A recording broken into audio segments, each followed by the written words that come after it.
say, can you see by the dawn's early light what so proudly we hailed at the twilight's last gleaming, whose broad stripes and bright stars through the perilous fight o'er the ramparts we watched were so gallantly streaming, and the rocket's red glare, the bombs bursting in air, they gave proof through the night that our flag, it was still there. Oh, say does that star-spangled banner yet wave? Oh, the land of the free and the home of the brave. All right.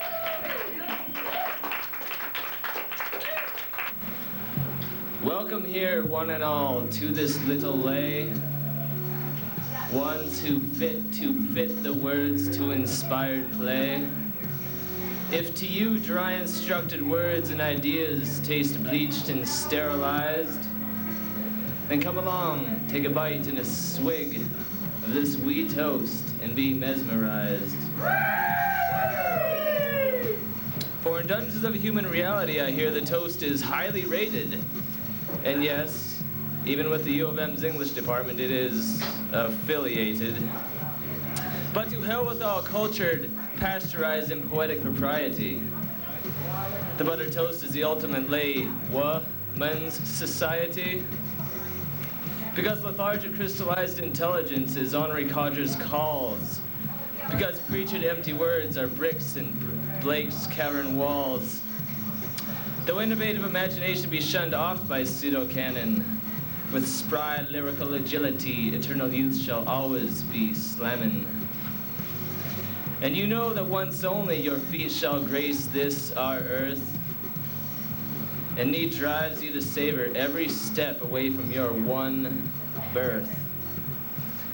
But written words will fall silent and have no human voice to say that without pomp, pretense or facade, we must only seize the day. Therefore, whether etched in sand or in stone, this toast is dedicated to all of us, the fitting lay poets who never are, were, or will be rated. Cheers. To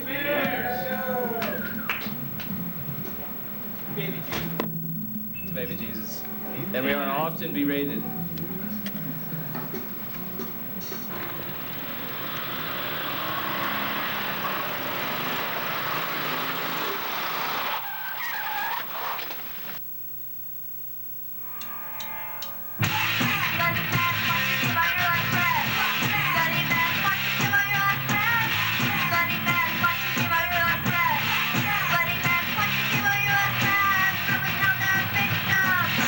Flash it, running,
baby, what's going on out there in Radio Land? You know what time it is? It's time for the brand new millennium. That's right, Y2K is upon us. Are you freaking out? Are your computers crashing? Are people going crazy? Or are you looking into a brand new day, a brand new millennium, a brand new time, a time to do something, a time to get up, a time to be inspired, a time to go out and make a change in this world, a time to get up and pursue your vision? What's going on out there in Radio Land? I want you to call me up here at KBGA Studios, 243-6226, and I want you to tell me what you're going to do with yourself this next millennium. Better yet, I want you to call me up and I want you to tell me what's inspiring you this millennium. What is getting your heart thumping? What is getting your juices flowing? What is getting your beanie spinning? What is getting your motor running? What is getting your socket plugged in? Tell me what's going on. Tell me what's inspiring you, baby. Tell me what's giving you the get up and go. Tell me what's giving you the juice in your engine. What's turning your motor? Who's driving your plane? Tell me, baby, because this is KBGA, and you know what else this is? This is the brand new millennium. This is a time to dream. This is a time to believe in things. This is a time to embrace all those around you. This is a time for action, baby. So, hey, baby, this is Y2K, and I just want you to know that the world looks pretty darn good out there. You know, I've been hearing a lot of stuff for a long time. I was checking the CNN live broadcast, seeing if Jesus Christ was, like, walking down the streets in New York or something, leaving brimstone and hellfire in his path. I didn't see it. What I did see is a lot of people having a good time. I saw a lot of people partying. I saw some people making a change. I saw some people doing things. I saw people with belief. And that's what I want from all you listeners out there. I want a little bit of belief. Call me up and tell me what you believe in. Tell me what you believe in. Tell me what inspires you. And tell me what you're going to be doing with yourself for the next 1,000 years until Y3K. Call me up, baby. The number here is 243-6226. I really want to talk to you. Happy millennium. Happy new year. Happy new decade. Happy new century. Happy new millennium from Y2K. My name is Nate Schweber, baby. This is KBGA. You know the tunes. I'm playing only the platters that matter. I'm playing only the charts that rock. I'm playing only the discs with hits. So call me up, 243-6226. I want to hear from you, baby. Mwah! Happy New Year.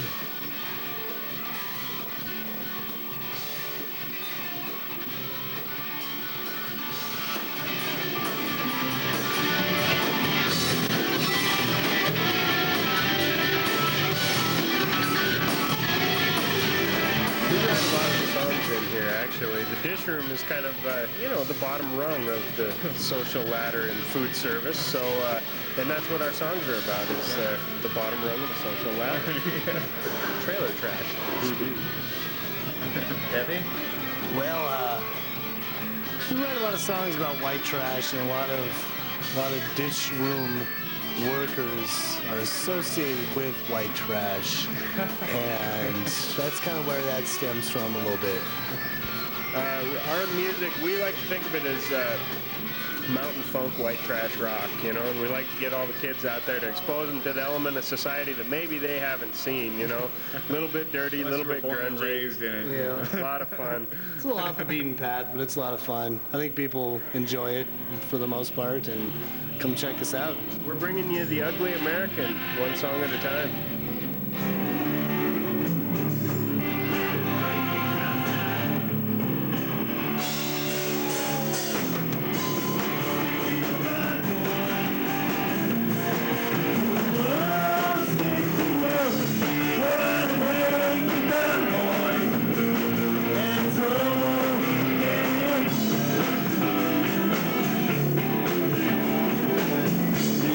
Fire, you won't pass.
that sucks.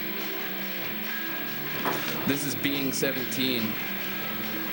The car I threw up in wasn't much, just a rusted Fiero that should have been on blocks, sitting at the back of the garden where the pumpkins never grew, next to the white tin shed with one door and urine-stained rust streaks. The unblocked Fiero smelled like fried chicken and mustard. The thought of corn made me vomit again.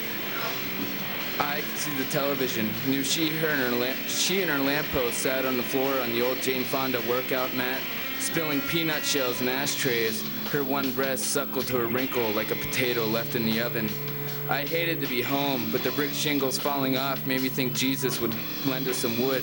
But he laid on the couch on his cross on the blanket underneath the dog. Her and her lamppost had back problems that rum could take away. She and her lamppost sat with their backs against the coffee table. Their heads danced on the curtains from what must have been aliens. The smooth, fuzzy soot of their shadow, her and her lamppost that wouldn't light, not smiling but smoking with the Hungry Man dinner's foil trays, still at their feet, the apple cobbler untouched, freckled with the rubbery corn. The unblocked Fiero I threw up in wasn't mine, wasn't hers, wasn't the yard's, but it sat at the edge of the garden and wouldn't turn over. It smelled like fried chicken and mustard, or maybe aged Armor All seeping from the seats like the rain through the window. It made no sound like the ants that rain washed down. They'd need kept in my mouth to make it out alive. I hated being home. I wanted them to go or to sleep, her and her lamppost that wouldn't turn on. They didn't, and the dog just rolled over on greedy Jesus who wouldn't share his wood. The sun and the moon were at opposite ends of the sky beneath the clouds. They could have been at either end. It could have been day or night. The last leaf hung on the tree as it scraped against the windows, scratching at the soot of their shadows. The door creaked open. The rain came in. The ants fell out. Her and her lamppost weren't sleeping when the moon clocked out and the sun clocked in. The car I threw up in creaked, shaking like it would fall from the blocks it should have been on. It was late, but time is what I use when I don't want to do something. I didn't want to go inside, didn't want to see her and her lamppost on the Jane Fonda workout mat with their peanut shells and foil trays, but the car smelled like Armor All or vomit. The screen door had no window, and the storm door had no knob. I leaned inside, almost falling, stopped the vomit in my mouth and swallowed, and I think that's what I meant when I said, when she dies, I'll keep the ants in my mouth. It's kind of strange, like going to a funeral without checking to see who's in the casket. And this one's about my Uncle Ray.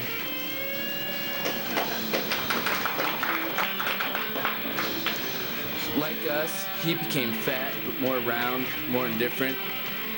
In the winter, I didn't know him. In the summer, he loved bikinis and tans. Sick and as epileptic to death as to us, dying he did for himself. Welcome to the #2 rock machine in the state of Montana! Yeah!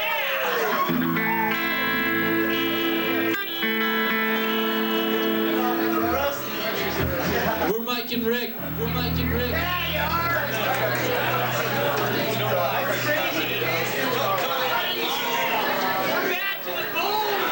My parents are here tonight, and I wish them well, and everyone better be courteous to them, or else we're gonna kick your ass. But we might have to do that anyway if you misbehave. Misbehave. Where's Ann? Okay, honestly, if he fucks up tonight, he's out of the band. That's it. This time I mean it. Whoa! Oh! Hey! What's up? How's it going, man? Good. You get a beer, man? Yeah. Sweet. Kind of a painful word. We were talking about you. Yeah. About how rad I am? No, not exactly. Quite the contrary. So, just so you know, Hey, I'll leave the band right now. Right fucking now. If you fuck up tonight, you're not gonna have a choice. I wouldn't worry about leaving.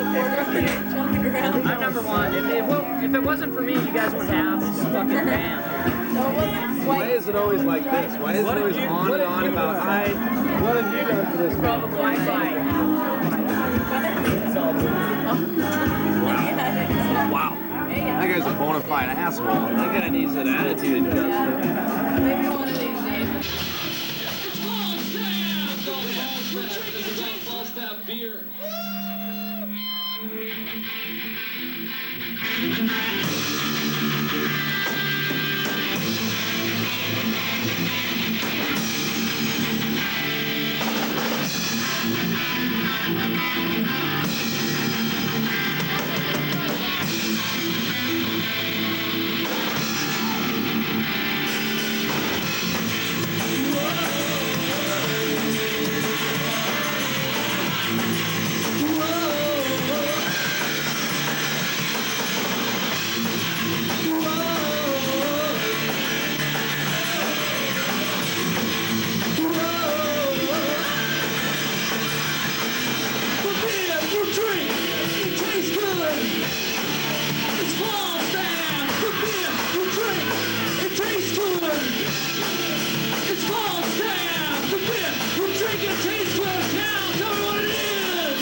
Falstaff, all right.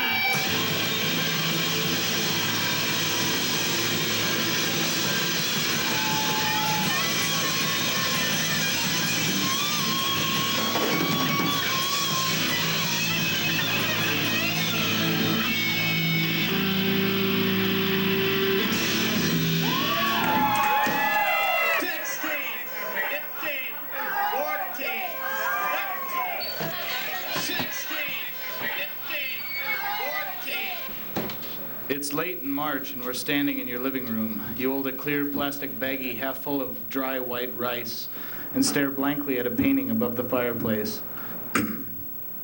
It's an ocean scene with angry waves, an old lighthouse and some gulls.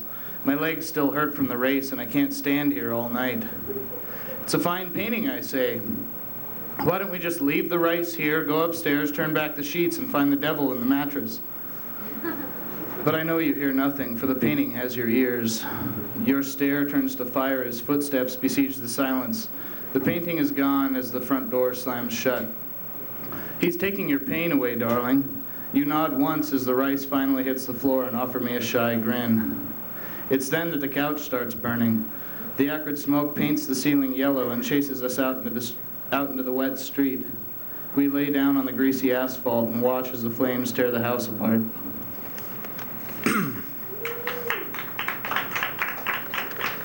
This is called Me and You. I've been thinking about your policies. They've made me a mollusk digging through concrete. I'm smacking Granddaddy in the ass as he spits up another bottle of glue. Keep producing, you old fucker, Miss Schlazworth says you're falling behind. And I smack him in the ass again. Your teeth just grind as you scheme behind the scenes in your comfortable office. I stand for keeping the fallen from getting up and keeping your knees braced against the gale whipped up by their moans and sighs. I should be snapping your fucking world in half and creeping up behind you to peek up your skirt and sniff your panties, a scouring brush on your chrome face. I'll tear your heart out through your nose and shove it up my ass so deep I won't pass it till next year in August. You'll be dead by then, so I'll give it to Marcy. She's been asking for one and she still loves me. I.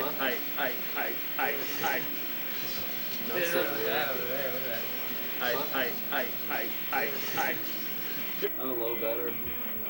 How much for gambler? Although I did win $15 on video poker. Oh, well, you don't have to duel anybody. Yeah, that's a different scenario. Well, you do have to duel. You gotta duel the computer. You gotta duel the machine. It's like going to the cash machine. Yeah, those Every time I sit down. Every time I sit down in front of a video poker machine, it's like going to the cat. ATM, baby, ATM. Go play at the ATM. Aaron, that was an ATM. Just because you know. Just because it was complicated. Just because you type in a pair doesn't mean you win every time.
A flat surface on which is painted a doctor anesthetizing a woman.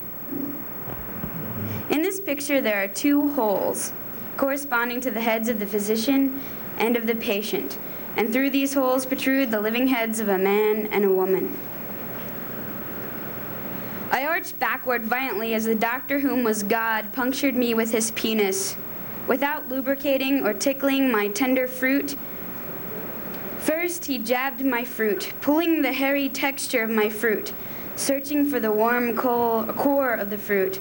God jabbed me God jabbed me a second time, which felt like a horned cock, a petrified and large suppository that was mistakenly placed in the wrong orifice. A foreign slab of flesh ripped the door off my cave of love. Like a piece of used Velcro, my vagina sucked the smooth sides of the horned cock, in which two gonads rubbed methodically together, making sweet sounds of friction, heat, heat, and itching the scratches that accumulated deep inside my vagina. A vision flashed before the screen which spanned across my closed eyelids. God imagined me as a little fireman sliding up and down his shiny pole. I imagined God with a penis that was a boiled slab of sausage, chiseling his own sculpture within my vagina, trying to outdo the Italian Bernini. Little did he know that I would be enshrined in the cathedral someday. I would turn this horny attack into an ecstasy as he continued to jab my fruit. His fat cock, heated to its optimal temperature, rumbling like the excited water molecules in a teapot. The mercury of the penis hits its boiling point. The juice spurted, squirted, a schizophrenic fire extinguisher, and the cave, my cave of love, was quenched of its desiccated existence. I relaxed finally.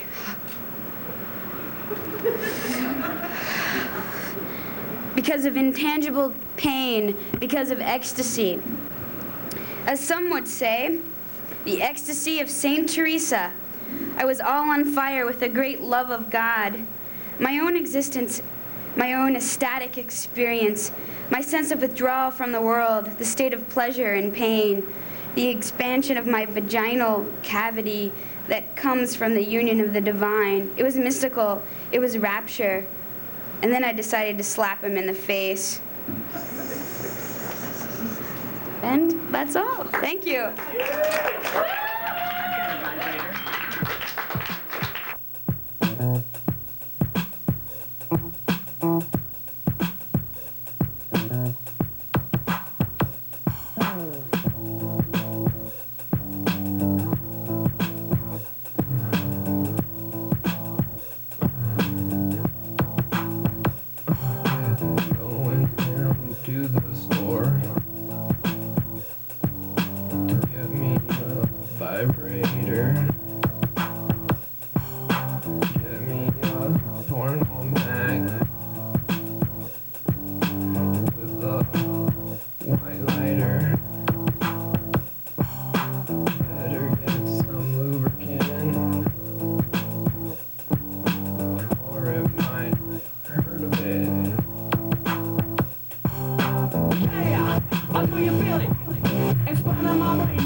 It says subscription of your music, pop locking beats from Korea.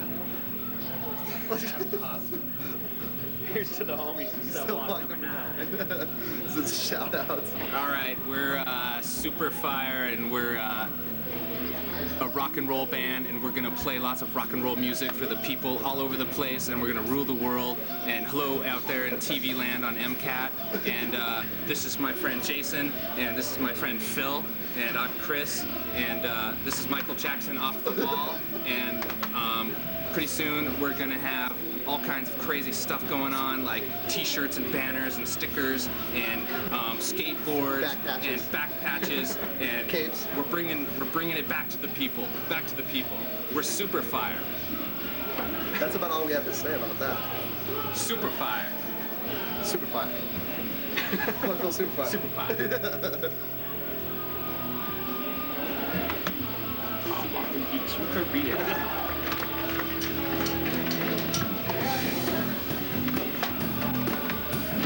Okay, we'll introduce like Nick and Kim.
Leaves of Laughter. It's like a jar of hidden pain kept under leaves of laughter, filled with streams of watered hopes and faded memories of loving you. If only you could have seen these tears, counting them as they fell through my hands. But you were always running restlessly around me, too afraid to look inside. And now you would find your place in me only in weakness and frailty, leaving me here in this meadow, lilies sown through painted pictures of time. I find rest in this place you hold captive, and this heart too tired for two.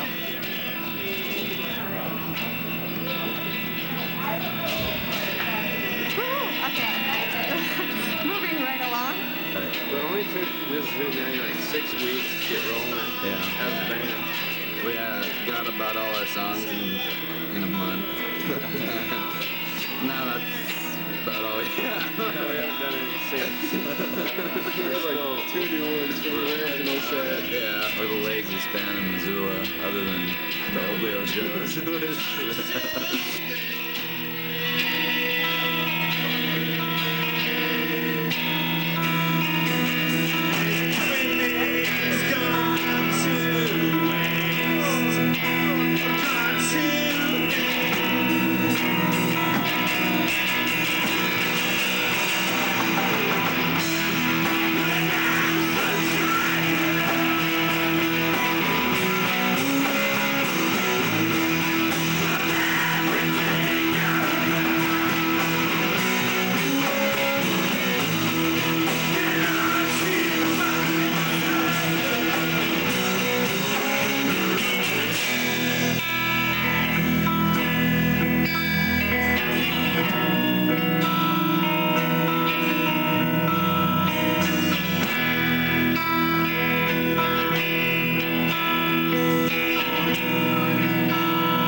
I'd like to take off my pants.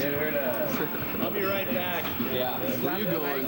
I'm not a fan. I can take off my pants now. Here you go. I want to do my interview without pants on. You're insane in the memory. Oh God, I hope I don't get busted for that. Busted for what?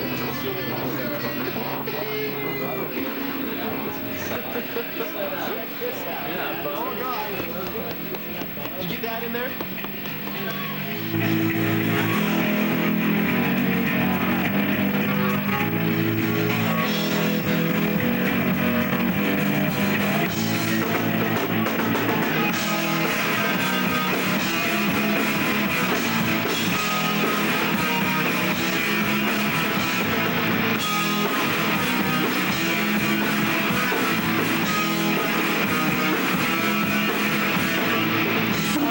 It's not a birthday.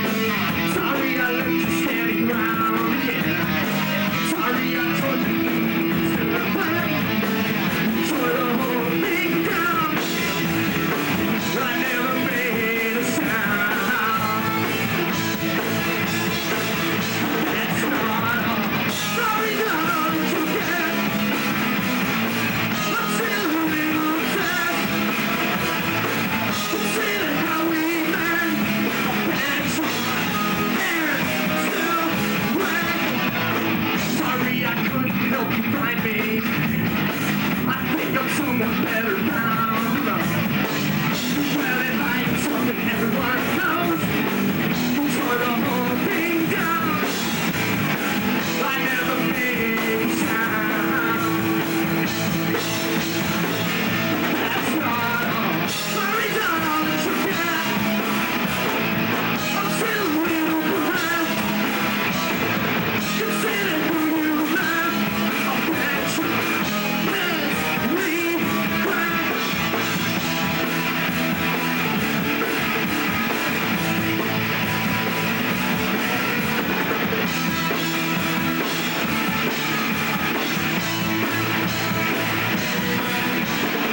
You lay your head down and you're quiet.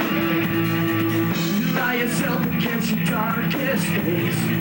Too many questions to deny it. It's about time you realize you're not dead.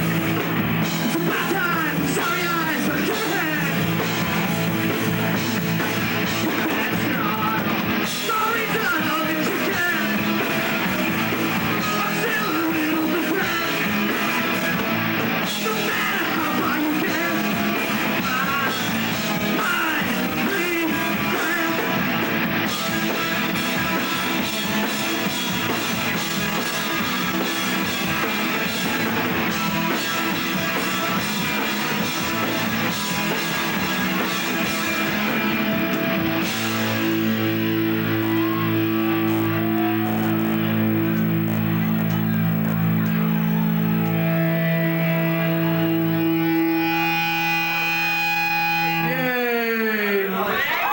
Oh, is it still recording? Hey, I have yes, light. Oh, dang!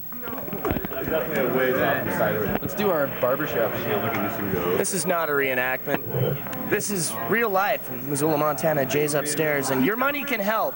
Look at these poor, wretched, young losers. Man. They need your help. Ed needs his medication, but he can't afford it. And Zach, he needs confidence. He needs letters of love and support from all you folks out there in TV land. Letters of recommendation. And this guy over here, I don't know who the hell he is. Actually, I don't even see him that much. Once in a while, he sits behind a drum set, but you know, never see him. I don't even really know what he does. I thought it would be neat to write a poem that was constantly in flux, always changing.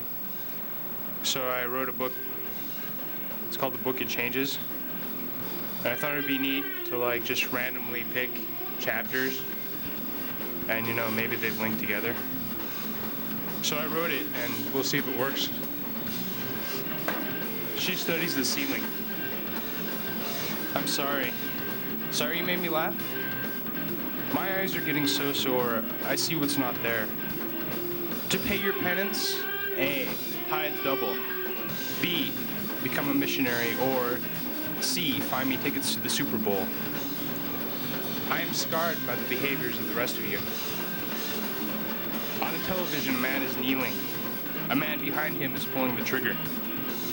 Movies, popcorns, bright lights, and staying up all night.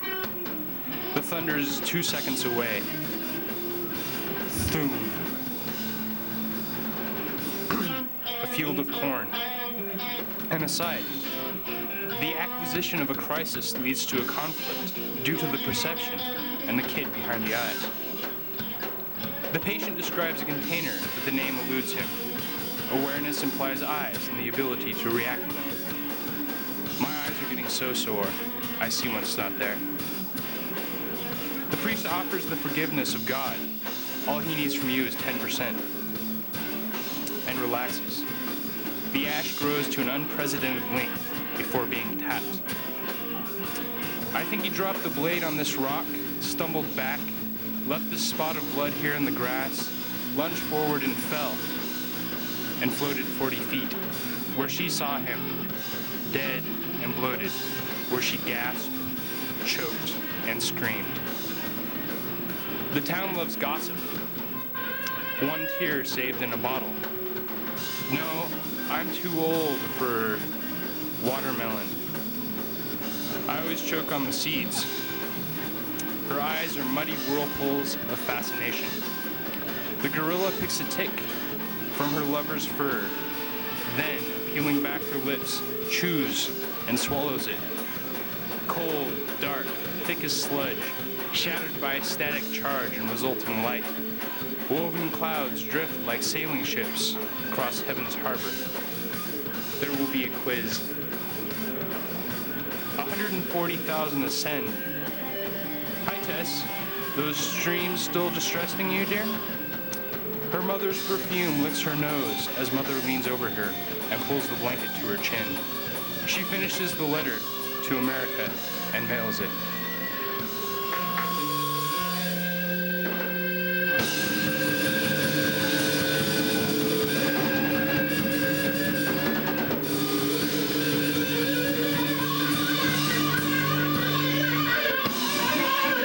What is making that sound? Somehow, things just got really surreal. Where's that sound coming from?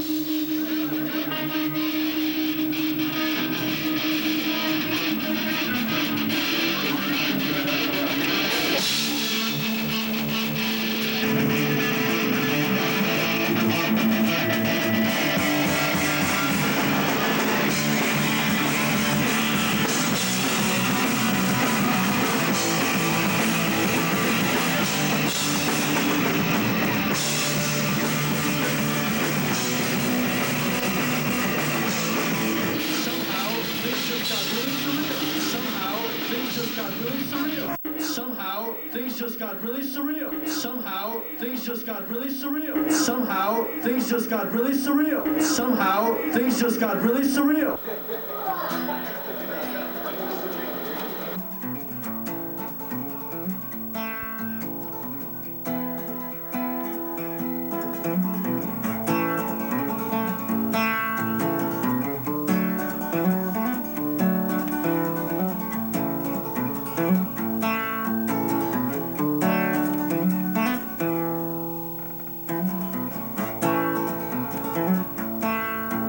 I hear the phone ringing, long distance call.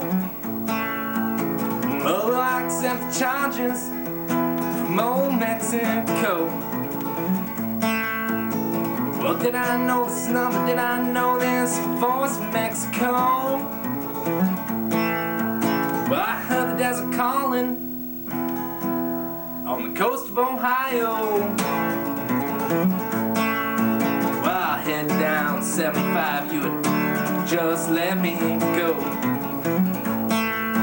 Well, I'm heading south of Dayton and on to Mexico. Well, big city life's got my back to the wall. Makes me wanna pass out like cantina floor. Job's gonna make me walk up my boss man's door. Well, I'll kick it down and tell him I'm leaving the coast of Ohio. Well, we'll roll with the top down, baby, give the truckers a show. Well, we're blowing right through Dayton and on to Mexico.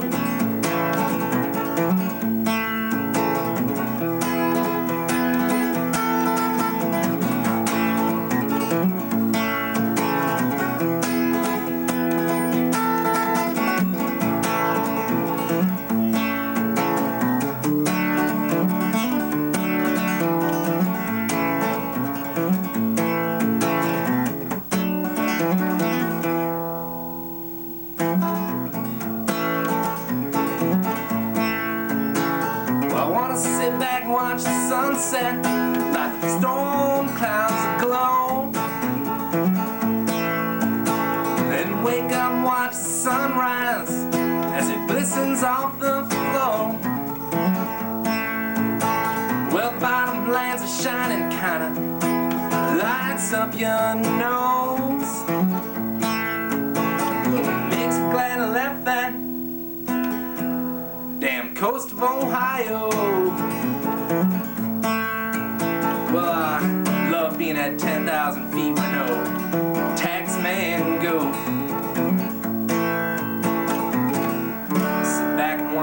sunrise. Set your face all aglow.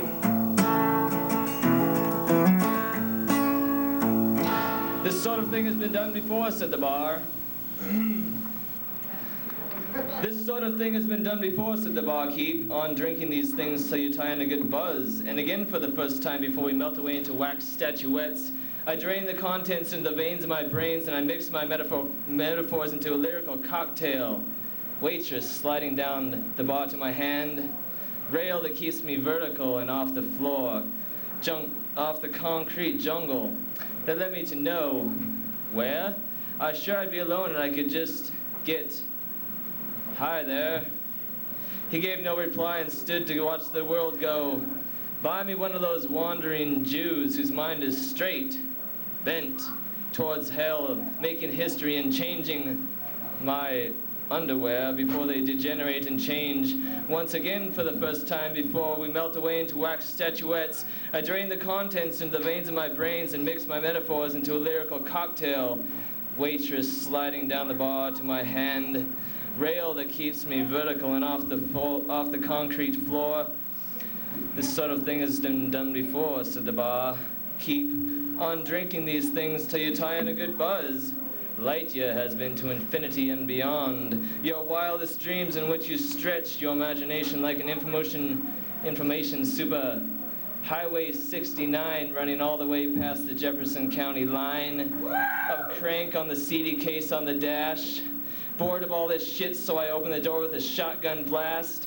From the past making way for a new generation gap of light piercing my embryonic Jesus. How the hell did you get in here?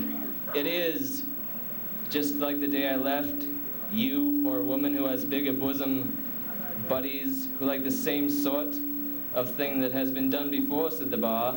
Keep your filthy hands off me before I beat you to a bloody pulp. Fiction for the first time I jumped out of an air. Force captain whose name was Long John. Silver dollars I stole from my stepfather. Time ticking and ticking away in unison. Once again, for the first time, I'm squirming out of the old dog next to the tape. Worms for fishing down by the river, phoenix rising from the ashes to ashes and dust, to dust off the damn TV screen, Margaret. I can't see a fucking thing. This is a song about outer space. Not like domestic. We don't need any more delay anymore. Thank you, I love you.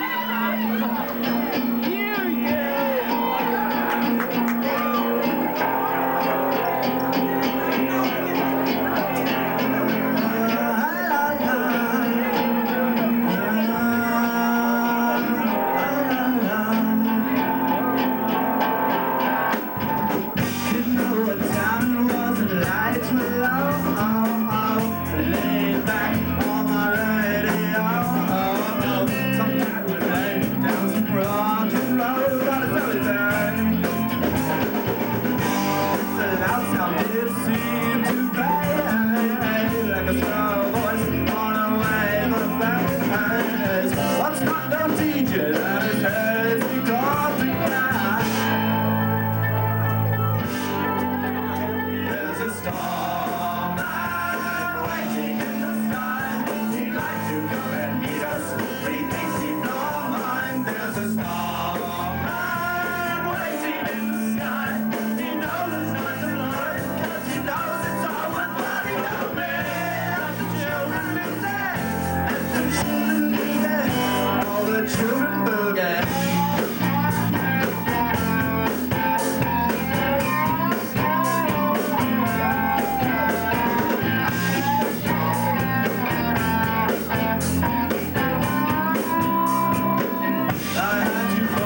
like to quote something from a very flamboyant gay man, Mr. Walt Whitman. I have heard what the talkers were talking, the talk of the beginning and the end. But I do not talk of the beginning of the end. There was never more inception than there is now, nor any more youth or age than there is now, and will never be any more perfection than there is now, nor any more heaven of hell than there is now. That's a little something about, you know, Y2K and such. What the fuck does that mean? I don't know. And here's an artsy-fartsy poem from Paris called Automated Subway Poem. Nobody drives the train through the tunnels. Nobody looks at me and nobody laughs. Nobody amongst everybody and anybody, their bodies brush against me and we roar through the tunnels, through every squeeze and drop of the accordion bellows. Through every key pressed and button pushed, the wind blows and the music shakes us through the black and the breath and the sweat of Paris.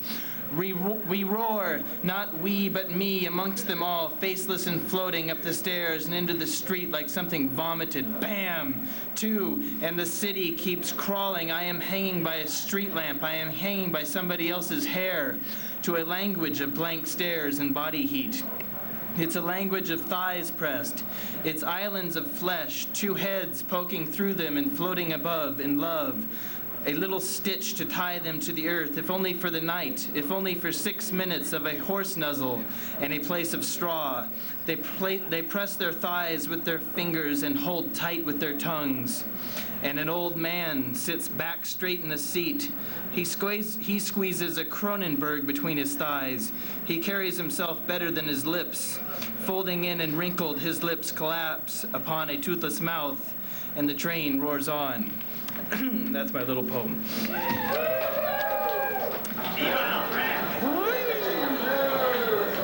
It's beer.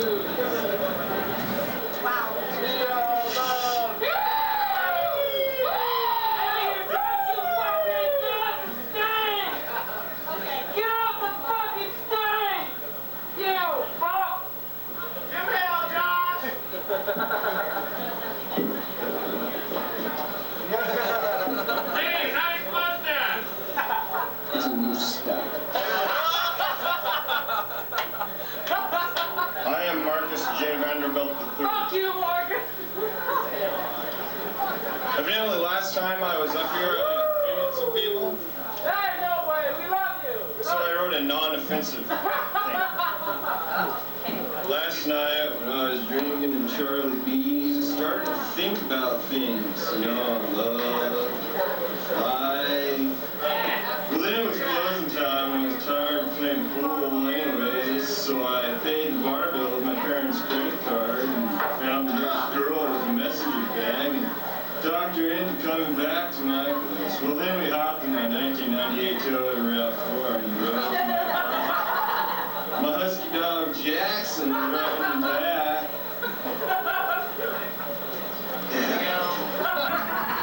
My husky dog Jackson was riding in back.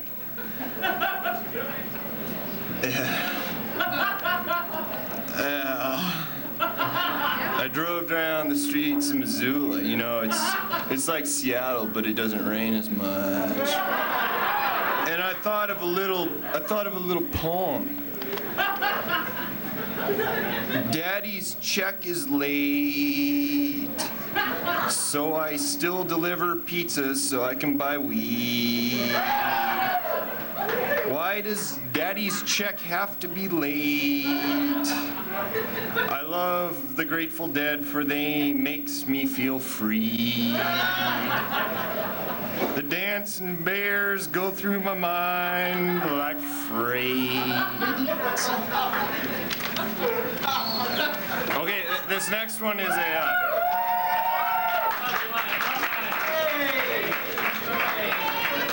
Now I'm... Again, I've censored a lot of stuff, so this one's called Censored. There I was minding my own business when it happened.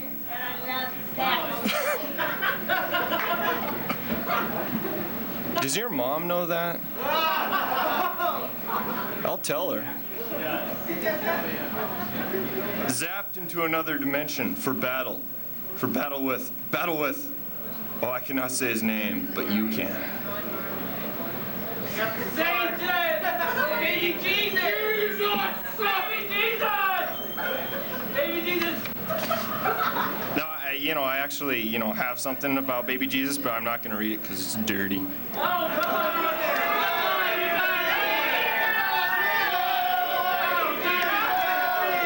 See, I just said that because I wanted to hear you guys scream.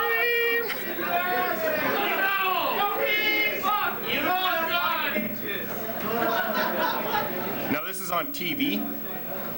Oh, okay.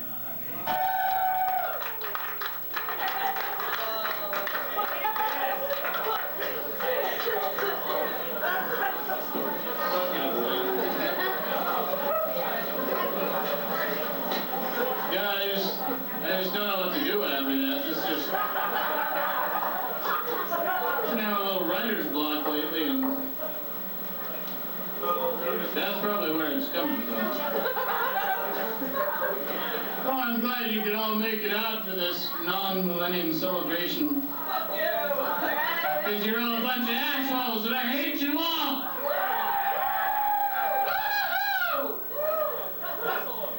This first one isn't a poem, it's a day in the life of Harmon Killingsworth. Rise at 7, long hit off crack pipe. Long hit off crack pipe. Take in uplifting story excerpt from Reader's Digest while taking healthy shit. Breakfast of fried yams and carrot cake prepared by naked bitch in kitchen. Rub sandpaper on bunions. Long shower, towel dried by naked bathroom bitch. Dawn prison jumpsuit and vinyl chaps. Greet new bitch at the door, tell her to get naked, decide she should replace the current naked laundry room bitch. Kick out old laundry room bitch, go to grocery store, come home with half rack of hams and 23-pound turkey. Give turkey to kitchen bitch, tell her to get busy, plop down on red leather couch, watch Baywatch and drink 7 cans. Long hit off crack pipe. Call mother and discuss yellow chimps dancing on coffee table, hang up with her when she brings up dance school. Smoke pack of Marlboros, watch NBC Nightly News, call Steve and tell him to sell the JCPenney stock. Check on progress of turkey with kitchen bitch, not ready, watch rerun of Home Improvement. Eat most of the turkey, give rest to Rottweilers, long hit off crack pipe. Watch Chicago Hope and finish ham, slip into velvet PJs, wild orgy, read some Tolstoy to sleep.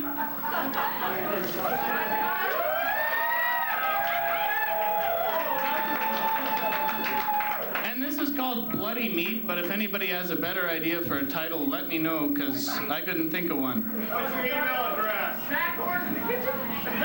All right, crack whores in the kitchen. The steak is rare, I say. You seem to nod in confirmation, but go back to eating your cabbage. The steak is rare. And 6 or 7 of them look up. They nod, but don't offer assistance. I glare at them bloody muscle. I cut it with my glare. Yep, bloody as all hell. The steak is rare. Your teeth chewing the cabbage squeak and snap, and the fucking steak stays rare. My fork chimes against the wine glass. This goddamn steak is rare. Our guests look up for a moment. You pass the butter, but the steak just sits there, bleeding. This is the fucking steak. My blood spatters on your pretty crocheted tablecloth as I slice off a slab of forearm. Fucking rare. You dab your lips with your embroidered linen napkin. Is your steak okay?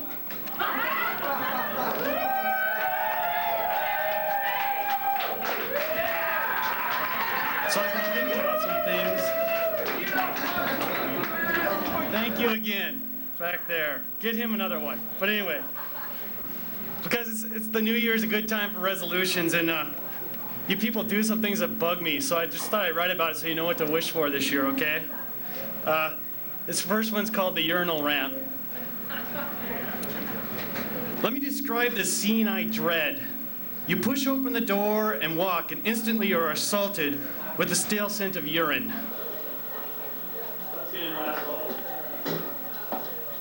How you guys doing? Feels real good out there, yeah. Full house. Yeah. Thank you. Hi, I'm Ryan. I wouldn't really expect much else. I bear my soul. My soul is bearable. Tonight maybe something a little different because we have the new year coming up. So I've been thinking about some things. Thank you again. Back there. It's a New Year's good time for resolutions and if people do something that's lucky, like I thought you don't want to wish for this year, okay? This first one's called the urinal rant. Hey, I'm in a urinal. Hey, I'm in a urinal too. That's not a urinal. That's a stall. Oh. You are assaulted with a stale scent of urine. Oh, you can do it with a stale scent of urine. Blue tiled room around the commode. You walk through a naturally lit, blue tiled room around the commodes and to the urinals. Most bathrooms are the same, with at least 3 urinals. It's really bad if they have less than 3 because then the men have to pee next to each other, and that's not comfortable. But the worst part of a urinal is the little hunt each time that you have to find which one has the least yellow water in it. Why do I do this? Probably for the same reason the bastard before me didn't flush. It's all primal instinct. I think back to that movie, Never Cry Wolf, in which the naturalist is observing a family of wolves. One time he decides to claim his territory by urinating in the corners of his claim. The wolf, as a sign of agreement, pisses in the same spot, thus marking their boundaries. So the best I can figure is that these men refuse to flush because, on some primitive level, they want to own the urinal. Let me tell you something. You don't own the urinal. It's public property. If you want to not flush your own toilet at your own house, that's your business. Of course, that's what leads to my other problem. I don't want to piss in your leftovers because, in some primitive way, that means that I agree the urinal is part of your territory.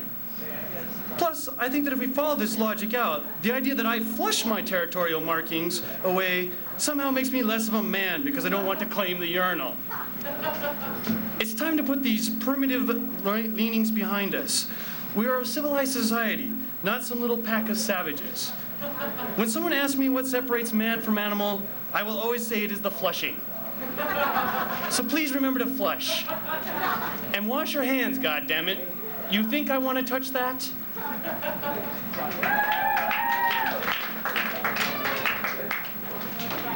And of course, this is a special New Year because it's the fake millennium, as we know.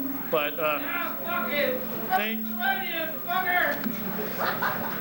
did somebody get you a new one yet, there, buddy? Keep asking, all right?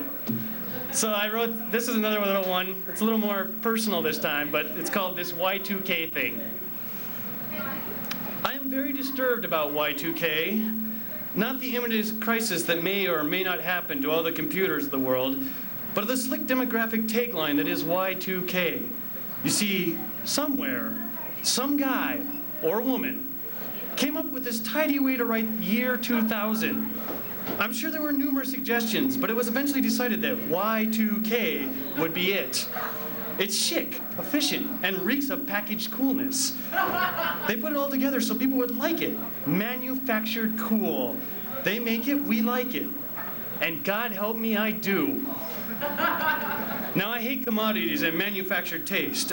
I hate people thinking for me, informing me of what is good. I hate bubblegum music, manufactured pop hits that cover all the bases of what good music should to score #1 on the charts. Y2K is just one more label like this, like CK1 or Hilfiger jeans. But as much as I hate all this contrived popularity, a part of me still likes Y2K. Probably the same part of me that thinks Britney Spears is a serious artist. It's much the same situation as Generation X. I must admit, it's a deep secret, but I like being part of Generation X. Gen X sounds so mysterious, yet so generic, like in commercials where Tide cleans better than brand X. X, the unknown variable in algebra. To think that baby boomers gave us this title, somewhere, some guy or woman came up with this tidy package to describe what he or she most feared yet couldn't understand. Gen X. That sounds good. But have you noticed that no one talks about Gen X anymore? Why? Because baby boomers never liked us. They only like themselves, and there's so damn many of them that we talk about whatever they want. The other day I heard someone talking about Generation Y. Gen Y. What the hell is that? Manufactured cool is what I say it is. Somewhere, some guy or woman figured the next generation needed a label. Since our generation is Gen X, of course the next one should be Gen Y. Boy, isn't that genius. What next? Gen Z? Then what? Gen AA? Do you see where this is headed? Uncontrolled, manufactured coolness. So anyway, I kind of like this Y2K thing, and I'm not sure what to do about it. 16, 15, 14, 13, 12, 11, 10, 9.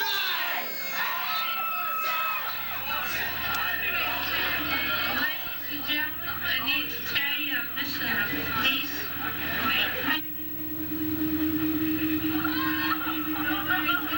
Somehow, things just got really surreal.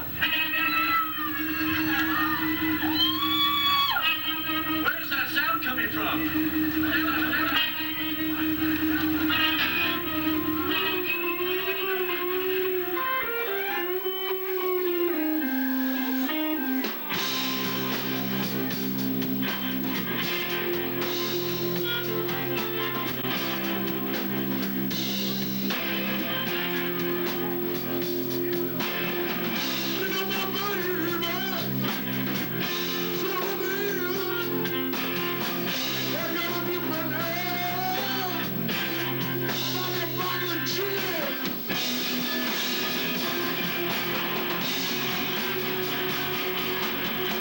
Let's go get stoned.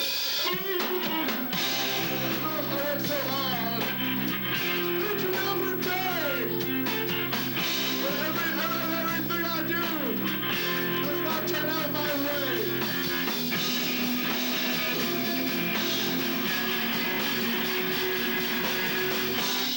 It's a chorus. Let's go get stoned. Let's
go get stoned.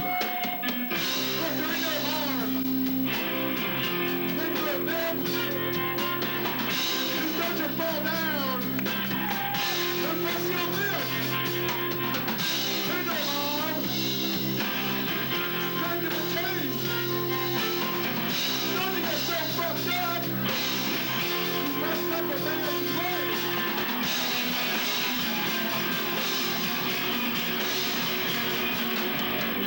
Let's go get stoned. What time is it?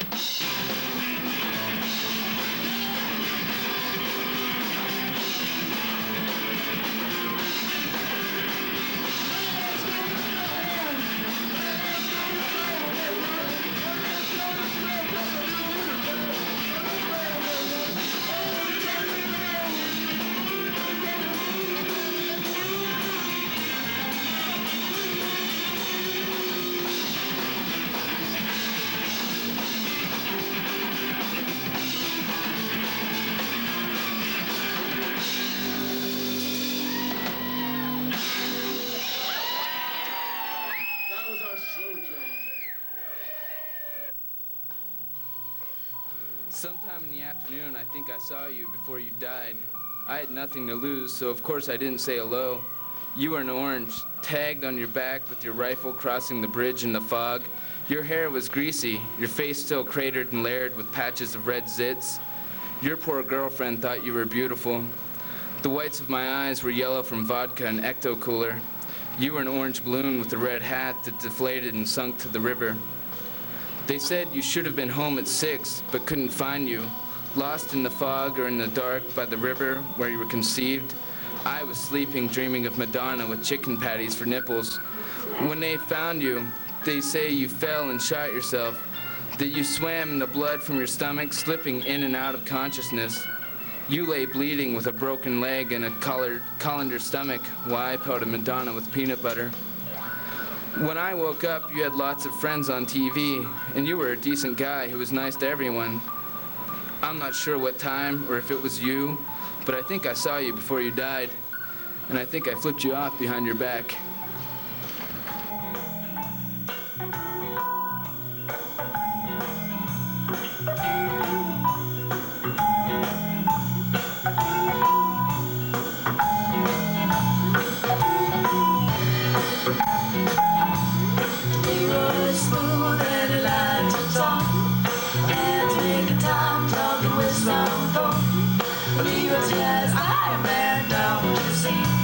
The song's still coming and I got no fear. It's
Now, this last one, I gotta admit, I didn't actually write this last one, but I'm gonna read it anyway, and I'm gonna tell you a little story of why I'm gonna do this.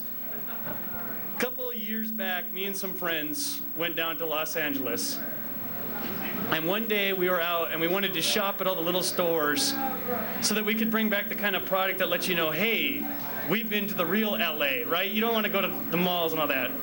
So we're shopping at all these little stores, not noticing what's going on and everything. And eventually, we realize we're in a bad neighborhood, the kind of neighborhood we shouldn't be in. You know, where you're walking down the street and you can feel those eyes in the windows just kind of looking at you. And the people on the street just kind of looking, going, what are you doing here? And so my friends are kind of freaking out, right? And they're like kind of grabbing me, going, let's go. And as I turn to leave, scrawled on the sidewalk is this poem. And I tell you, it's one of the most beautiful things I ever read.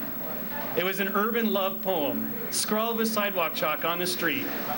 And so, you know, my friends are pulling me on to get out of here, but I have to write this down. So I scribble it down, and I always promised myself that to the anonymous poet that was, the street poet, I would read this. So I figured tonight, the New Year's, this would be good. So, yes. So I just call it Urban Love Poem by Anonymous. And it's beautiful, so. Urban Love Poem.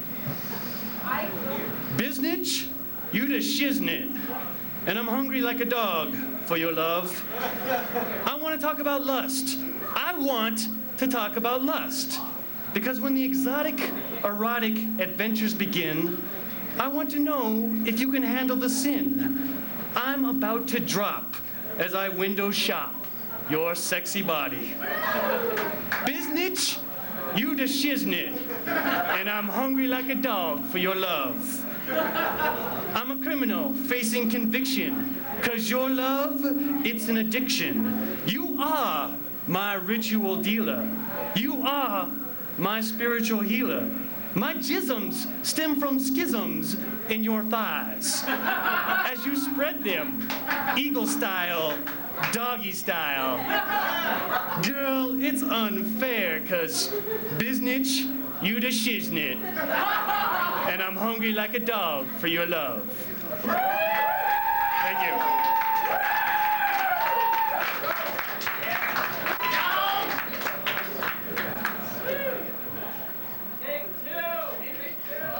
Who's got the Y2KY jelly? Thank you, Mr. Drunkman. So I didn't have anything until this morning at about 2 o'clock this afternoon, and so I wrote a soap opera.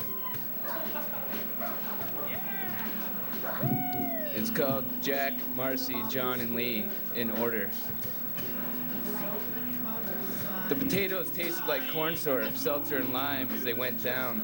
Some recipe she got from Reader's Digest. I'm telling you, she shouldn't cook. She can't follow directions. Oh, she sat there all cocky, treating me like a pet. Oh, it's all right, dear. I'm ready whenever you are. Talk like it doesn't matter, like she's just pacifying me in my hobby, like it's my idea, my clock ticking. Talk to me like she didn't say, I'm not your stick pony. What'd your mother do to you? You lose your potency at 30. You need to try, damn it. It didn't take much, just the way she looked at me when I fought hard to swallow. I was just going to go to the stoop to sit on the steps and read the paper, be glad it was Sunday. I knocked my plate off with the paper as I stood. It didn't taste good, but I was still hungry, and I'd be damned if that girl was going to eat and I wasn't. So I knocked her plate off, and she goes and stabs my arm with the fork. She didn't puncture anything, but it hurt anyway, and I didn't mean to hit her. It just happened.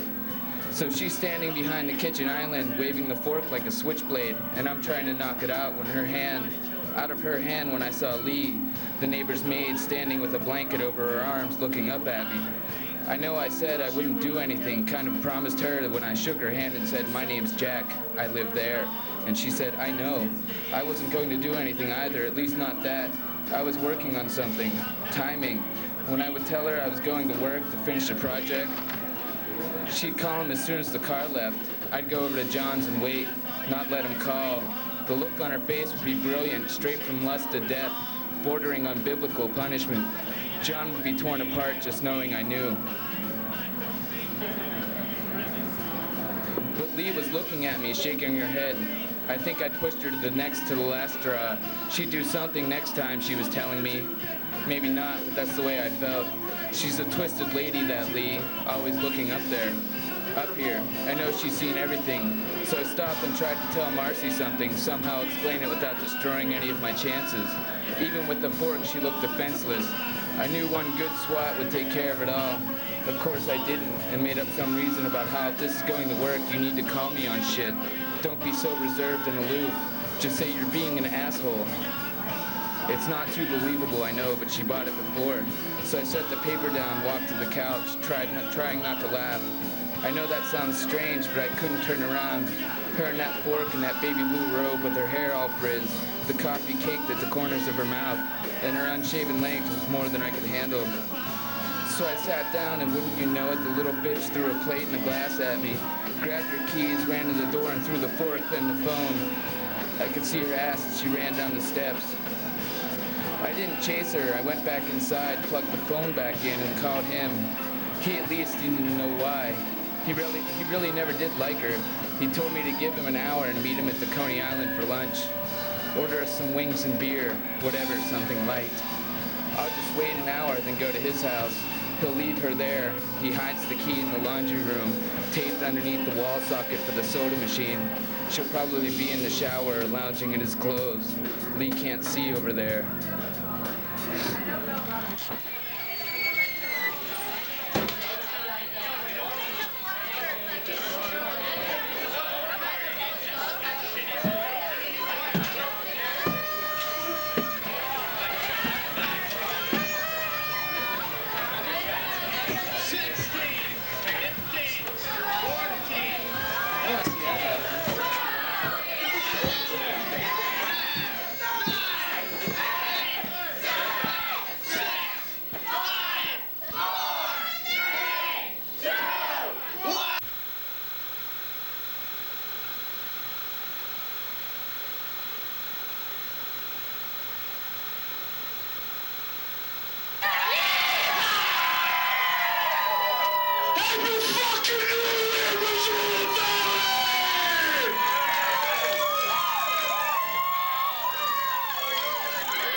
Can I touch you just once in that dusty closet of your soul where no one's ever been?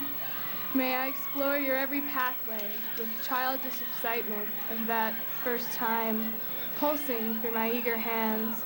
Will you try to forget the many other nights like this with the faceless, nameless ones? And together we'll pretend there's never been another. And in that mind, body, and spirit, you are my virgin.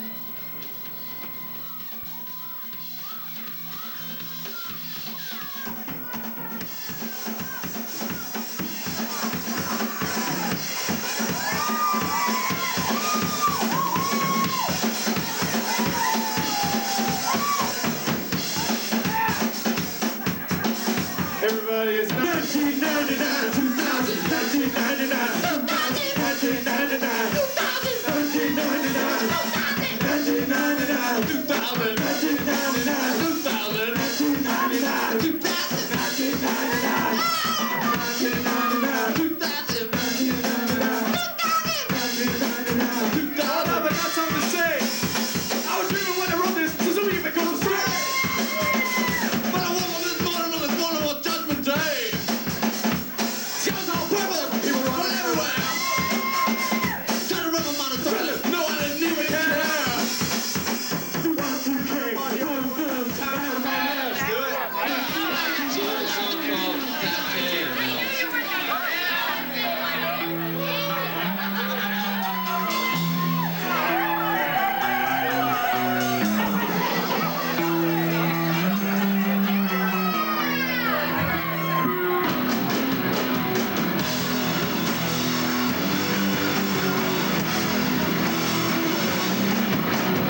dress off slowly.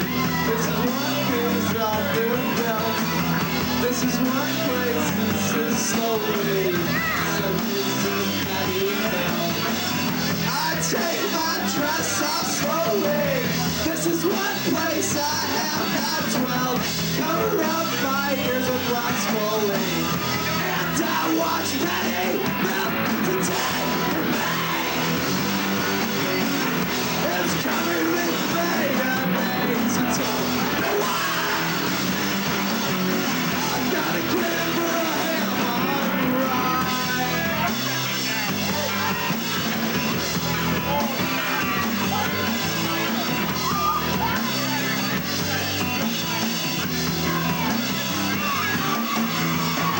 She sleeps on pumpernickel.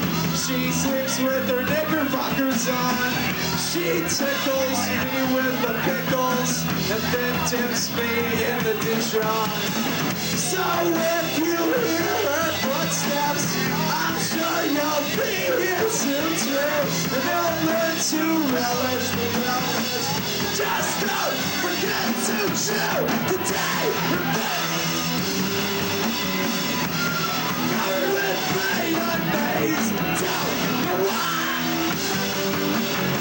I got a craving for a ham on rye.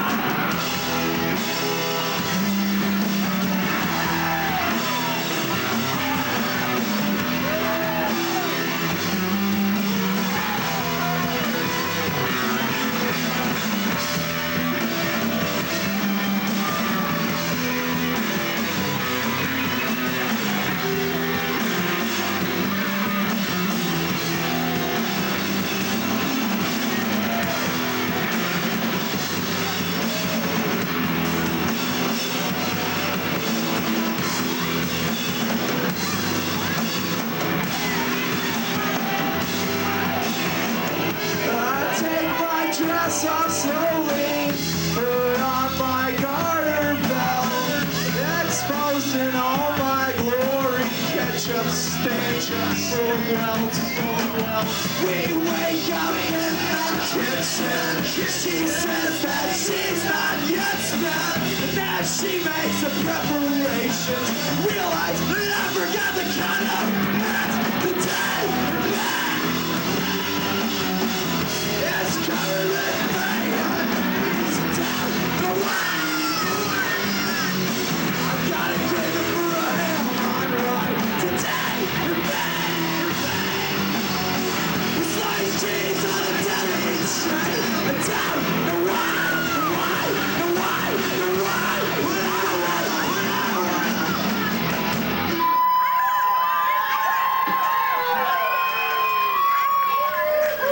I didn't have time to study all the lyrics. I was preparing for the end of the world. Shit.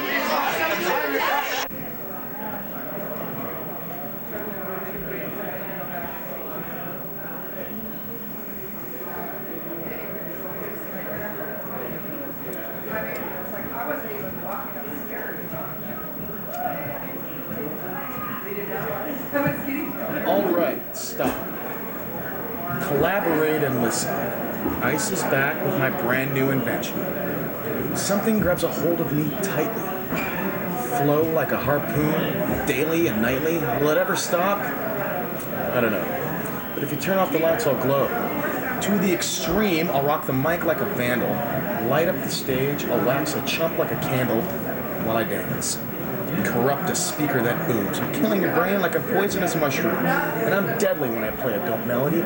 Anything less than the best is a felony. Now, love it or leave it, you better give way.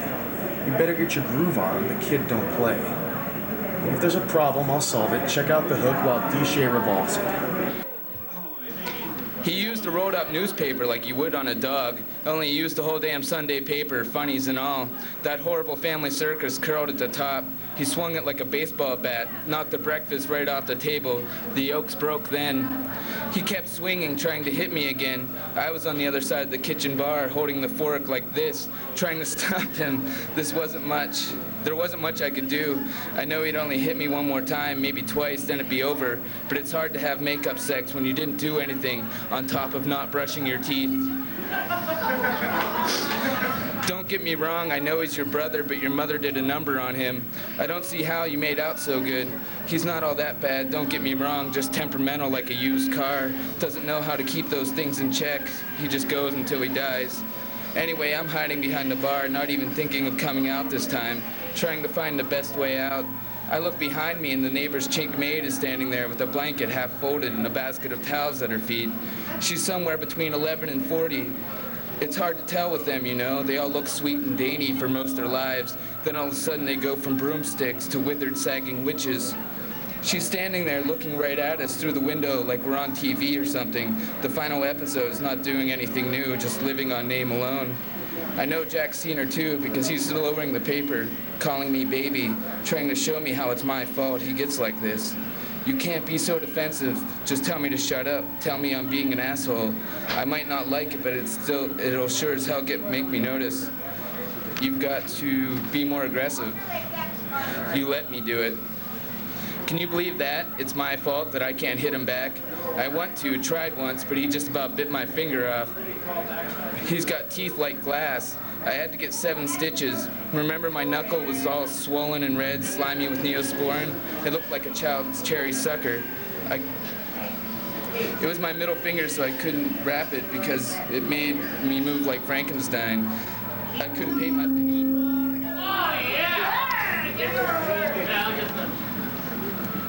I couldn't paint my fingernails for 2 weeks.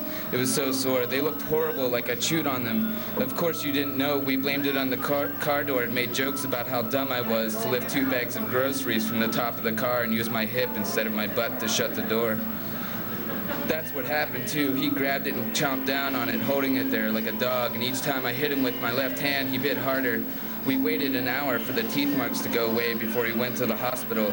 So when he turned around and set the paper down and went to the couch, patting the seat before he sat down, not looking at me, just waiting, I grabbed the keys, threw the fork at him, and ran out the door. I didn't tell him anything. I came straight here. He won't think I'm here. I know he'll call, just talk to him. Meet him somewhere. You didn't talk to me. Got to give it to her.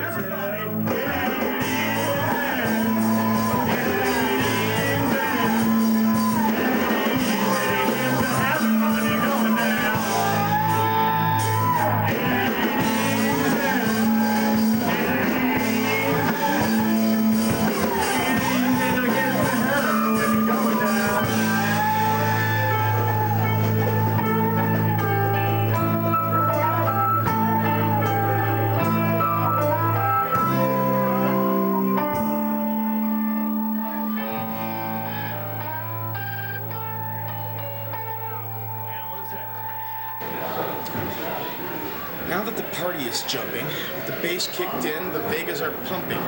Quick to the point no faking. We're cooking MCs like a pound of bacon, and then I'm burning them if they ain't quick and nimble. I go crazy when I hear a cymbal and a hi-hat with a souped-up tempo. I'm on the roll. It's time to go solo. Rolling in my 5.0 with my rag top down so my hair can blow. The girlies are out on standby, and they're waiting just to say hi. But do I stop? No. I just drove by, kept on pursuing to the next stop. I busted left and I'm headed to the next block. But that block was dead. Yo. So I continued to A1A Beachfront Avenue. The girls were hot and were in less than bikinis. Rock them, love them, driving Lamborghinis. You jealous because I'm out getting mine? We got Shay with the gauge and Vanilla with the 9. We're ready for those chumps on the wall. Those chumps are acting nimble because they're full of 8-ball. A gunshot rings out like a bell. I grab a 9, I'll hear our shells fall into the ground real fast. So I jump in my car, slam on the gas, bumper to bumper, the avenue was packed. I try to get away before the jacker is jacked. The police are on the scene, you know what I mean. They passed me up and confronted all the dope fiends. If there's a problem, I'll solve it. And check out the hook while my DJ revolves it. She's sleeping now, thank God. I could have hit her the way she talked about my mother. She doesn't know her like we did. She didn't see her between the bed rails, the balloons and gifts framing the gash in her head. Jack called already, told me all about the pony before she got here. It's understandable the way you reacted. Not right, but understandable. I knew she would come. She always has. I never told Jack, never told anyone. Jack always insists on coming over, but I tell him a public place is better, forces him to calm down. She fell asleep sitting up, her feet tucked underneath her. It's too bad. I could tell she wanted me to hold her. I couldn't, not this early. She hasn't showered yet. Had to use my toothbrush when she got here. She still smelled like him, his day-old musk deodorant mixed with their unwashed sex-crisp sheets, like our grandmother's broom closet. It was so easy the first time. No words, no tears afterwards. No thank you or please help me. No questions. She just left. I thought it was done then. I thought we'd come to an understanding that the only reason I did it was because I couldn't respect her, because she was that easy. Always had been, always would be. But she took it as an invitation, calling me, asking me to go out with him, inviting me over for dinner, the two of them bringing dinner when I wouldn't come, letters when I wouldn't return calls. Each time nothing happened, or each time something happened, she'd come running here, talking now, asking what to do, telling me to do something. Talk to him, she'd say. Don't let him know that you know, but talk to him. Take him out, ask, how are you and Marcy getting along? She doesn't know that he tells me. I've known since the first one. It's got to the point that even if he yelled, she'll call me from their bathroom. Call here, she'd say. He'll answer because I'll say I'm not coming out. I couldn't take it anymore. Somehow we made a deal in her head, and she always made sure she sealed it. It was too difficult, so I started going over there. Thought if I went over there, there'd be no need in her coming here. Problem was, Jack got too comfortable with me coming over there all the time. Now I got to do both. Go there and wait here. Not to mention putting lunch 4 or 5 times a month.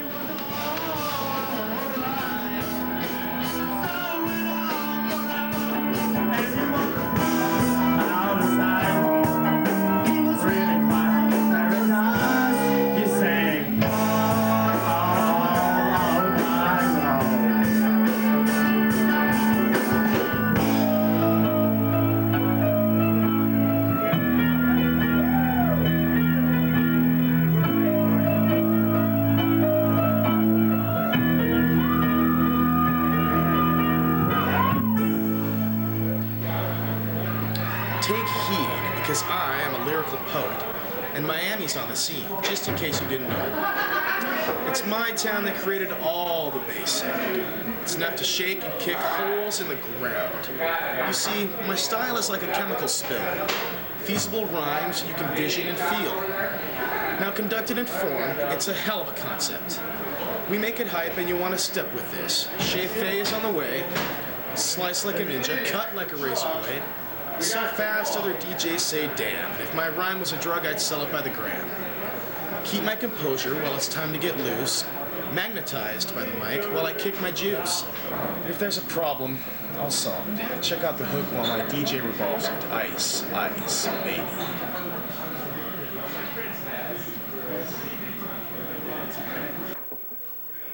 Snoop Doggy Dogg and Dr. Dre are at the door. Ready to make an entrance, so crack on. But give me the microphone first, so I can bust like a bubble. Compton and Long Beach together. Now, you know you've got some trouble, but it ain't nothing like a G thing, baby. 2 low-down niggers because we're crazy. Death Row is the label that pays me, and we're unfadable, so please don't try to phase me.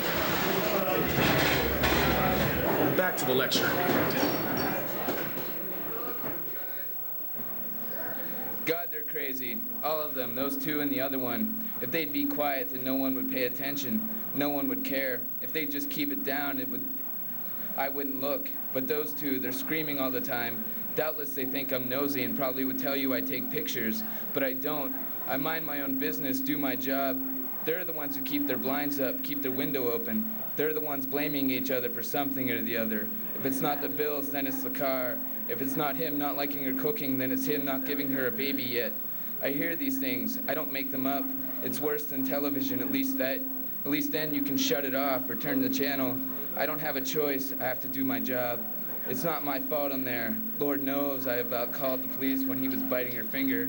Clear as day, I could see him shaking it. In his mouth, her arm flapping around like a stick in a dog's mouth. But I don't get involved. It's none of my business. I just do my job. The other one, too. If I didn't know better, I wouldn't know which one she lives with. He's over there all the time. Sometimes just the two of them. Other times all three. The two men look alike, not exactly. The one is short and broad, the other thin as a wire, but it's something about their skin. I've never noticed skin on people, how it affects how they look, if it's tight or droopy, white and reflective, or dull and thick, or clammy. They were kind of thick and clammy in a way. I usually don't see people look alike standing together. But this one, not the one who bit her, the other one, and her would be walking around the kitchen in circles, her yelling at him, "You owe me." Then the two would just start going at it like two virgins who figured it out. Sometimes they wouldn't even leave the room. The last time they didn't, she was on the windowsill, her rear end in all its glory smashed against the glass, pushing out like a young child's cheeks in a storefront. I was going to take a picture, crept up to the bushes, and that's when I saw him. He was crept down in front of the bushes, low enough they couldn't possibly see him. I should know. He looked like a young boy watching the rain the day after school got out. I hid my camera behind my back and started backing away. Couldn't let him know I knew, but he turned and caught me. He looked at me as if he would say, "Help," but he didn't. He raised himself from his knees to his toes. Still crouching, he pivoted around. I stopped. His eyes went from pleading to recognition, and he smiled. "I won't do anything," he said.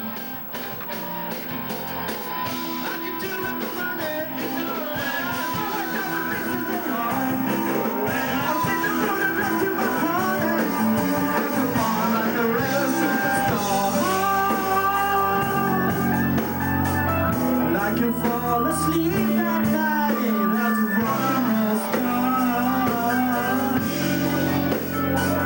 I can fall in love with you as a rock and roll star.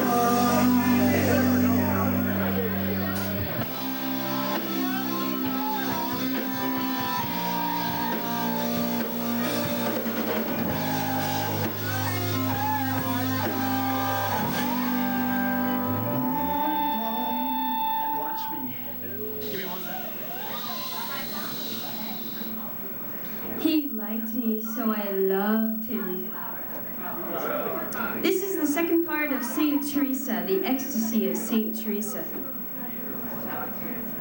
After the injection, oh, but sometimes, especially after the ecstasy and the injection, I wanted to tear and cut parts of him away, to slice him with torn aluminum cans, knives, and X-Actos.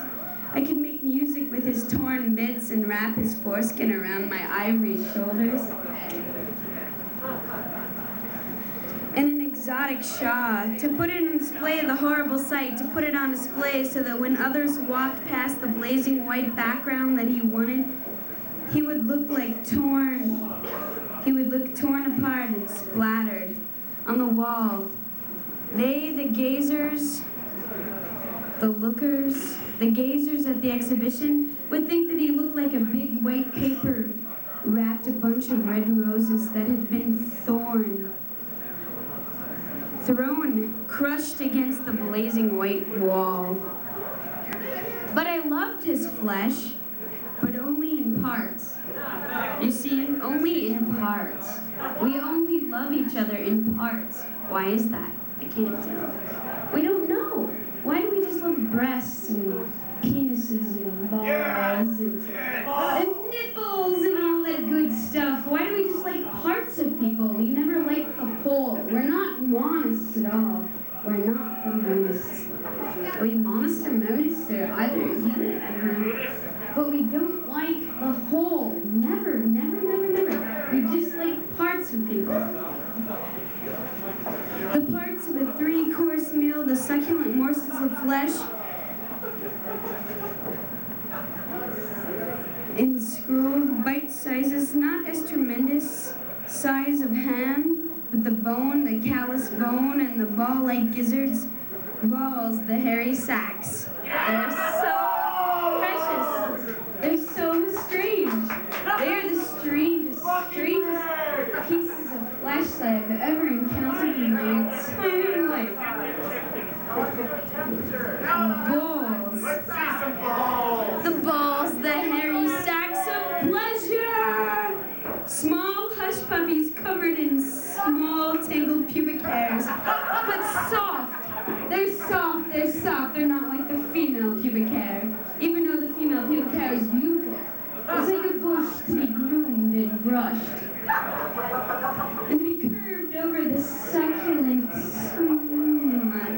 is. But the balls are covered in small, tangled pubic hairs, but are soft, like,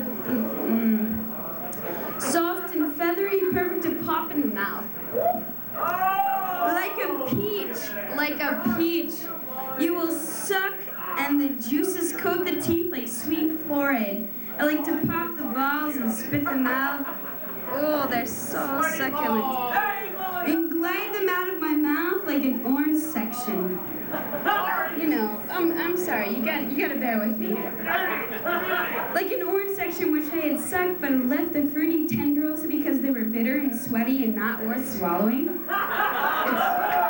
It's kind of like the hair of a ball sack. You don't really want to swallow those hairs. No, you don't. There is soft flesh, beautiful soft flesh, just succulent soft flesh like the tip of a penis, like an asparagus. But you don't want to swallow those hairs now. Alright. And then I thought, how silly. These are the balls of another person. Why would I want to suck on someone's gonads? On someone's storage sacks? Someone's sexy bags of healing? Someone's gonads? Why? Why? Fuck that. Small sacks of nervous energy, of stored ounces of semen? Please, dear sir, germinate my garden. You never scratched deep enough to satisfy my itch. The demon inside the dark cave I can't explain. The burning, soggy, damp cave. I want to break dance on my penis. Oh, wait, that was Josh, sorry. Anyways, those balls, I don't understand those balls, but for New Year's I say, suck the greatest of balls, cover them with anything you can. Honey, chocolate syrup and strawberry. Suck them deep and long, but never swallow those hairs. They'll choke your esophagus. Anyways, hold on, one more thing.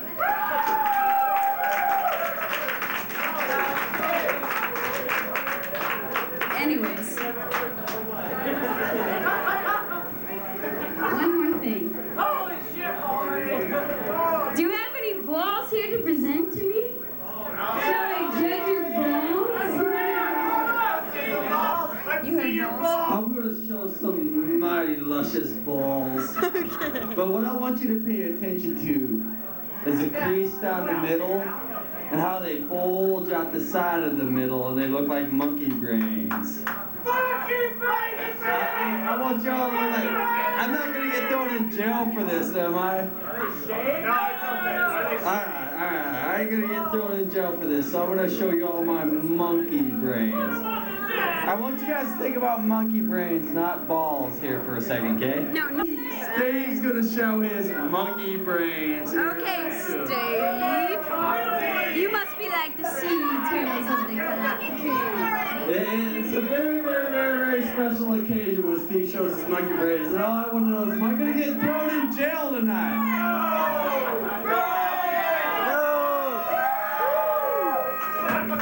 Here comes the monkey brain!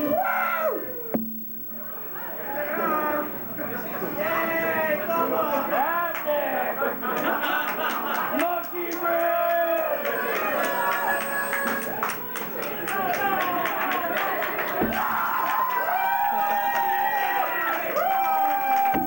It's not very often I show my monkey brains on stage with a microphone. I'm sitting there with my eyes closed, and I heard this big whoosh, and I opened up my eyes, and a flame, a red fire comes around my door. It's a big fucking ball thing of fire, and I'm like, ah! They fucking just rolled around. I'm spilling all the gas, and then Steve gets out of the car. I go to the end of the fire, and I start stomping on it. I stomped on the gas can, and gas splashed up on my leg, and my leg caught on fire. I was wearing shorts. I was wearing shorts. So I fucking run and go, "What, Steve? Your leg's on fire!" Joe, you said that. I was going, "My leg's on fire." And you go, runs off, and I say, "Steve, drop me, run, man." I look back at the fire. In the rain and hail, the purpose of life seems to me not to take yourself too seriously. I wouldn't want to be an old man sitting in an office building someplace far away from the sacred space. You can take my car, my stereo, my money, and leave me with nothing. My trail family, take my cheap cologne, my fancy clothes, my college loans. I don't mind, I don't mind. When the tax man comes looking, and at 10,000 feet cooking up some oatmeal or the mac and cheese, I worship the spirit that doesn't look down, looks up and through and all around. Find him in the ground. There's no reason to pray when you wake up each day to sunrise over Cedar Peak. Why sit around, pull up your sleeves, grab a tool and you'll find reason to believe. You can drop your worries at the parking lot, oh, way down to base camp where the sun burns high. When our civilization is a nice place to visit, but I wouldn't want to live there.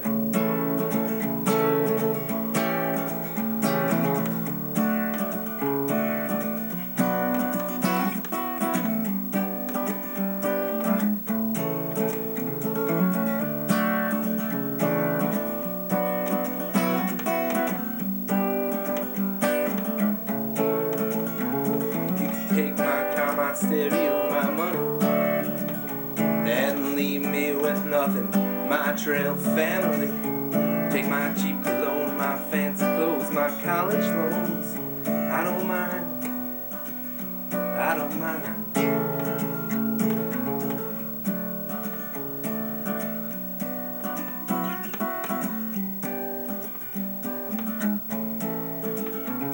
One last paragraph of advice: do not burn yourselves out. Be as I am, a reluctant enthusiast, part-time crusader, half-hearted fanatic. It's not enough to fight for the land. It's even more important to enjoy it while you can, while it's still here. So get out there and hunt, fish, and mess around. Ramble out yonder, explore the woods, and count to the grizz. Climb the mountains, beg the peaks, run the rivers, breathe deep that yet sweet lucid air. Sit quiet for a while, contemplate the precious stillness, that mystery of this awesome space. Enjoy yourself, keep your brain in your head attached to your body active and alive. And I promise you this much, promise you this one sweet victory over our enemies, over those death-bound people, their hearts in a box, and their eyes hypnotized by calculators. I promise you this one sweet victory. You'll outlive the bastards.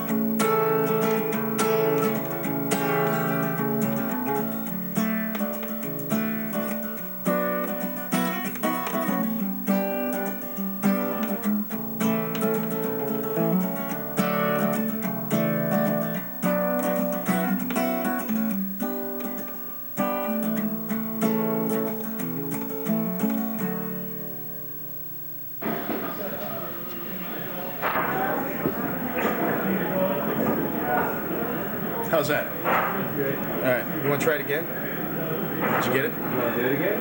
That's as good as it's going to get. Right on.